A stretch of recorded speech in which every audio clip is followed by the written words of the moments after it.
Assalamualaikum, salam Malaysia Madani. Kanta 744 mendahului berita dimulakan dengan rangkuman berita utama dalam segmen Esensi. Hujan lebat berterusan tahap buruk dijangka berlaku di beberapa kawasan di Kelantan dan Terengganu hingga Jumaat ini. Amaran hujan lebat berterusan tahap buruk di Kelantan melibatkan kawasan Tumpat, Pasir Mas, Kota Baru, Tanah Merah, Bacok, Machang dan Pasir Putih. Amaran hujan berterusan tahap waspada turut dikeluarkan bagi Perlis, Kedah, Pulau Pinang dan Perak yang berlarutan hingga Khamis ini. Juga di daerah Jeli, Kuala Kerai dan Gua Musang, Kelantan.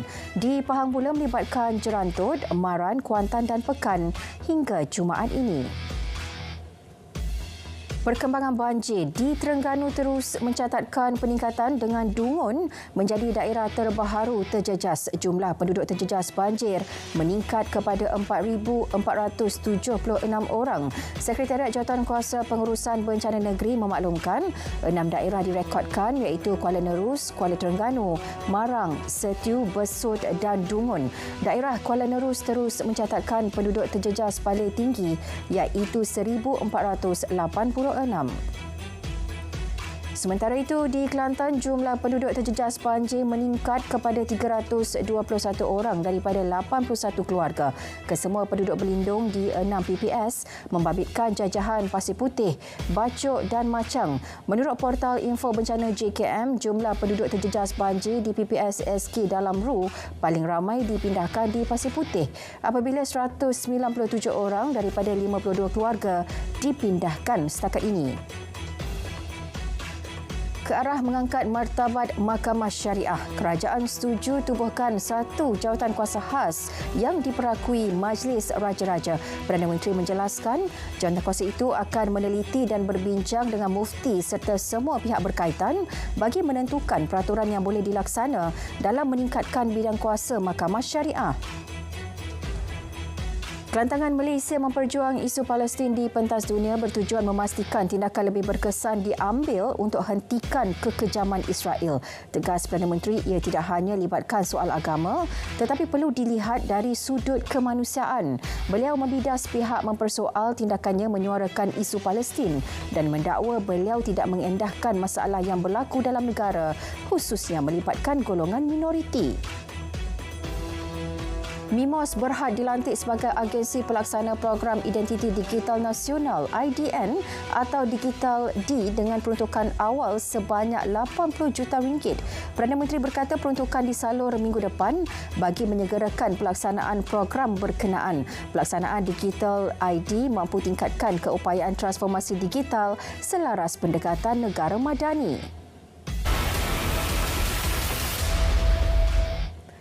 Pahang membina 5 buah pusat pemindahan tetap PPT membabitkan daerah Maran, Kuantan, Pekan, Temerloh dan Lipis dengan kos RM31 juta. Ketika ini PPT di daerah Maran telah mula beroperasi manakala 4 buah PPT lagi masih dalam proses pembinaan. Penyediaan PPT tersebut adalah bukti keprihatinan kerajaan negeri membantu penduduk terjejas mendapatkan perlindungan sementara. 12 buah sekolah di 4 daerah di Terengganu ditutup akibat banjir. Jumlah itu meningkat berbanding 5 buah sekolah semalam. Sekolah terbabit melibatkan daerah Kuala Terengganu, Kuala Nerus, Marang dan Besut. 2 buah sekolah yang dijadikan PPS iaitu SK Cendring dan SK Atas Tol dibenar mengambil cuti bencana kerana menerima bilangan penduduk terjejas yang ramai.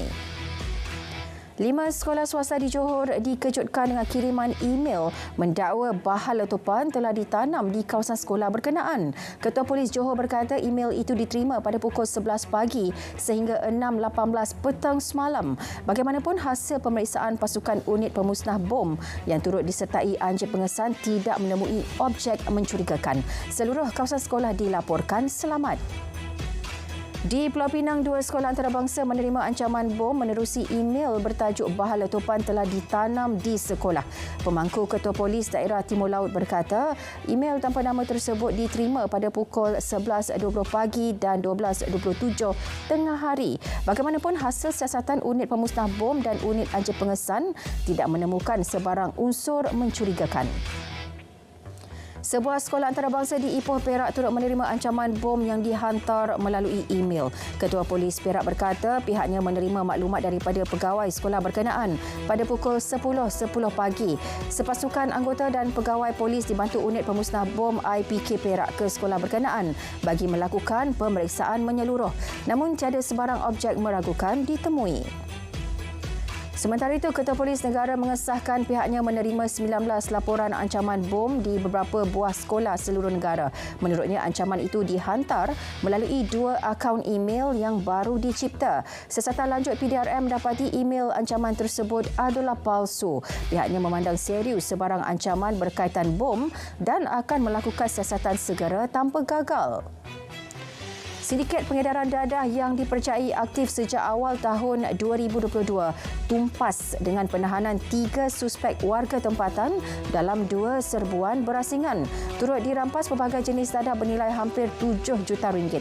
Kesemua suspek yang ditahan disiasat di bawah Seksyen 39B Akta Dadah Berbahaya 1952. Polis Kedah merampas diesel berjumlah 492,970 liter dan petrol berjumlah 1,500 liter dengan nilai keseluruhan lebih 1 juta ringgit sepanjang Januari hingga November tahun ini. Rampasan melibatkan kerjasama beberapa agensi itu hasil 25 serbuan dan 70 tangkapan. Ketua Polis Kedah berkata dalam penahanan terbaru melibatkan 10 lelaki warga tempatan yang disyaki terlibat aktiviti penyelewengan diesel di 2 kawasan sekitar Kulim. Nilai keseluruhan rampasan berjumlah RM349,850. Geng BRI yang aktif menjalankan kegiatan jenayah harta benda berjaya ditumpaskan. Ia sekaligus menyelesaikan 22 kes kecurian dan pecah rumah di sekitar daerah Kota Star dan Pendang. 4 lelaki dan seorang wanita tempatan ditahan termasuk ketua kumpulan yang dikenali sebagai BRI berusia 36 tahun. Tangkapan dibuat secara berasingan bermula 29 Oktober serta 2 dan 6 November lalu. 11 warga Myanmar dan seorang lelaki tempatan ditahan dalam satu operasi di Tumpat, Kelantan. Mereka ditahan atas kesalahan penyeludupan migran dan tidak memiliki dokumen pengenalan diri yang sah. Ketua Polis Daerah Tumpat berkata polis mendapati 2 kereta yang datang dari arah Lorong ke cabang 3 Jalan Terbuk Kelaburan, Tumpat dalam keadaan mencurigakan. Semakan mendapati pemandu yang ditangkap memiliki 8 rekod kes dadah dan 3 rekod kes jenayah, termasuk 1 kes di bawah Atipsam. 2 lelaki ditahan disyaki terlibat menggodam kad kredit dan debit. Lelaki warga tempatan dan warga negara Cina berusia 23 dan 24 tahun itu ditahan di sebuah rumah teres 1 tingkat menerusi Ops Dadu di Kuantan, Pahang Jumaat lalu. Anggaran kerugian masih dalam siasatan. Polis turut merampas set komputer, 94 buah telefon bimbit dan 14 terminal pembayaran mudah alih. Kedua-dua suspek ditariman untuk siasatan lanjut. Muhammad Hafiz Jasmi atau Ustaz Hafiz yang hilang di hutan pusat rekreasi Sedim Kulim, Kedah sejak 10 November lalu disahkan masih hidup. Ia berdasarkan petunjuk baharu yang memaklumkan guru berusia 38 tahun itu dilihat saksi keluar daripada kawasan pusat rekreasi berkenaan dengan sebuah kereta. Sebelum ini, operasi mencari dan menyelamat telah dihentikan selepas 5 hari mangsa dilaporkan hilang berikutan tiada sebarang petunjuk. Afafkid akan mula dilaksana di Semenanjung Malaysia mulai 1 Januari 2024. Menteri Pengangkutan berkata ia memudahkan pergerakan kenderaan barangan transit merentas sempadan di kalangan negara anggota ASEAN. Pelaksanaan Afafkid di Sabah, Sarawak dan wilayah Persekutuan Labuan pula akan bermula setelah penyertaan Brunei, Indonesia dan Filipina dalam sistem transit kastam ASEAN. Usaha tangani kadar kesuburan penduduk Malaysia yang telah menurun sejak 5 dekad. Pusat Sub Fertiliti Negara pertama bakal dibina melibatkan peruntukan RM171 juta. Ia dijangka beroperasi pada 2029. Datuk Seri Nancy Shukri berkata, fasiliti di Shah Alam tersebut bakal berfungsi sebagai pusat koordinasi penyelidikan, teknologi rawatan terkini dan latihan kepakaran. Draft akhir Dasar Industri Pertahanan dan Keselamatan Negara DIPKN sedang dimuktamad. Timbalan Menteri Pertahanan berkata perkara itu dilakukan berdasarkan perkembangan semasa industri bagi memastikan kandungan DIPKN kekal relevan dalam tempoh pelaksanaannya yang merupakan inisiatif susulan kepada Kertas Putih Pertahanan Negara.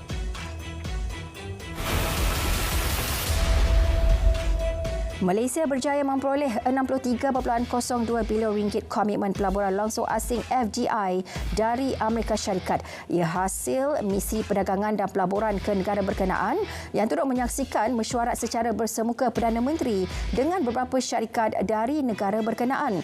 Kementerian Pelaburan, Perdagangan dan Industri dalam kenyataan memaklumkan negara turut meraih RM2.78 bilion potensi ekspor.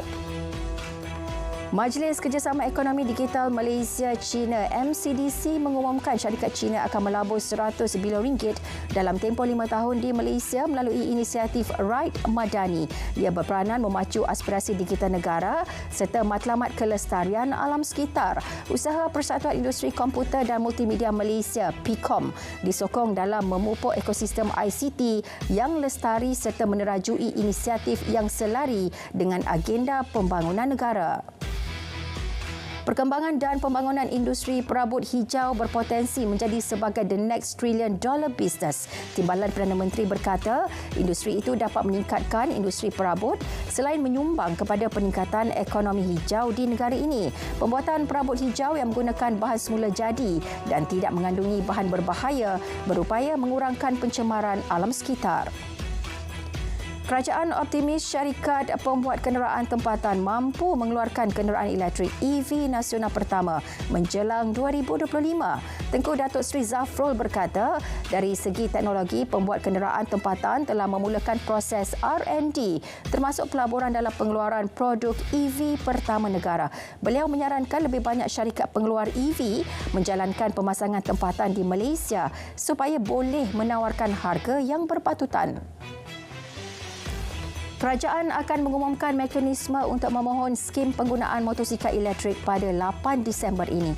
Tengku Datuk Seri Zafrul berkata, dalam pembentangan belanjawan 2024 bulan lepas, Perdana Menteri memperkenalkan skim galakan penggunaan motosikal elektrik kepada rakyat berpendapatan tahunan RM120,000 ke bawah. Skim itu memberikan rebat sehingga RM2,400 kepada pembeli motosikal elektrik. Arab Saudi mahu proses damai Israel-Palestin dimulakan segera dengan menjadikan Perjanjian Sempadan 1967 sebagai asas perbincangan. Putera Mahkota Arab Saudi Muhammad bin Salman berkata, kestabilan di rantau itu hanya boleh dicapai melalui penyelesaian dua negara. Beliau berkata demikian ketika sidang kemuncak BRICS yang dilakukan secara maya semalam. Kekejaman di Gaza masuk bulan kedua yang mencatatkan lebih 11,000 korban nyawa meningkat saban hari dengan majoriti terdiri daripada wanita dan kanak-kanak.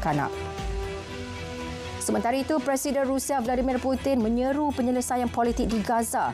Ujarnya anggota kumpulan negara BRICS boleh terlibat dalam usaha tersebut.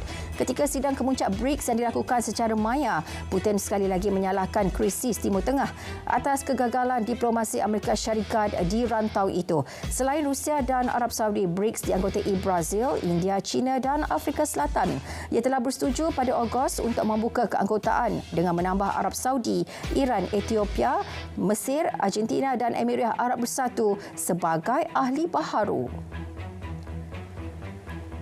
Pengeboman terbaru Israel di selatan Lebanon membunuh 3 orang wartawan. Menurut sumber tempatan, ia berlaku di Taihafa, kira-kira 1.6 km dari sempadan Israel.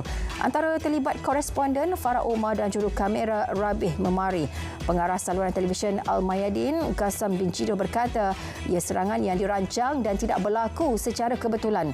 Ia dipercayai selepas pelaporan tentang kekejaman Israel di kawasan sempadan dan keputusan Israel bulan ini menyekat akses ke laman web saluran tersebut. Perdana Menteri Jepun Fumio Kishida membantah pelancaran roket oleh Korea Utara yang dipercayai membawa satelit pengintipnya ke orbit. Ia telah menyebabkan satu amaran kecemasan dikeluarkan buat penduduk di Okinawa agar berlindung daripada kemungkinan serangan peluru berpandu. Menurut sumber, roket yang dilancarkan telah terbang melepasi arah Laut Pasifik sekitar 10.55 malam sebelum amaran kecemasan ditarik balik. Kanta 744 berakhir di sini. Dari sungai ke segara, Palestin pasti merdeka. Malaysia Madani, tekad perpaduan penuhi harapan. Assalamualaikum.